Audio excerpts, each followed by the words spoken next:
مرسی T V, پیغام رحمت۔ کہ محترم اگلا جو ہمارا سوال ہے وہ سونے کی زکوٰۃ کے متعلق ہے کہ سونے کی کتنی مقدار میں زکوٰۃ ہے؟ الجواب بعون الوہاب، دیکھیے ذاتی استعمال کا بھی مسئلہ ہے، کچھ چیزیں ہماری ذاتی استعمال کے لیے ہوتی ہے، جیسے مکان ہے، دکان ہے، پھر اسی طریقے سے ہمارے لیے سواری ہے، تو اس کے اندر نہیں ہے۔ اب مسئلہ ہے سونے کا، تو سونے میں بھی مسئلہ ہے، بسکٹ کی شکل میں ہے تو اس کے اوپر زکوٰۃ ہے، یا سونا جو ہے ہمارے پاس رکھا ہوا ہے خزانے کی شکل میں تو اس کے لیے بھی زکوٰۃ ہے۔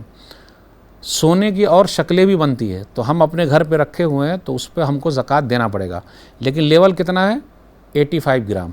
نبی صلی اللہ علیہ وسلم کے زمانے میں دینار جو ہے وہ سونے کا ہوتا تھا، تو نبی صلی اللہ علیہ وسلم نے فرمایا، سنن ابن ماجہ کتاب الزکاۃ حدیث نمبر 1791، عبداللہ بن عمر رضی اللہ تعالیٰ عنہ کہتے ہیں اور ام المومنین عائشہ رضی اللہ تعالیٰ عنہ کہتی ہیں، ان النبی صلی اللہ علیہ وسلم کان یاخذ من کل 20 دینارا فصاعدا نصف دینار ومن الاربعین دینارا دینارا، کہ نبی صلی اللہ علیہ وسلم ہر 20 دینار میں سے آدھا دینار لیتے اور ہر 40 دینار میں سے 1 دینار لیتے تھے۔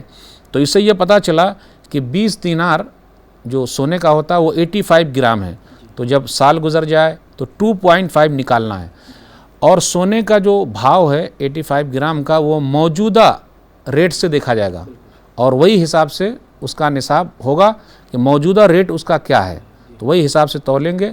کرنسی کے حساب سے کیسے سیٹ ہو رہا ہے، تو ہر ملک کے حساب سے اپنا اپنا ایک لیول ہے، وہی حساب سے ہمارے پاس اگر 85 گرام سونا یا اس سے زیادہ ہے تو ہمیں 2.5 دینا پڑے گا۔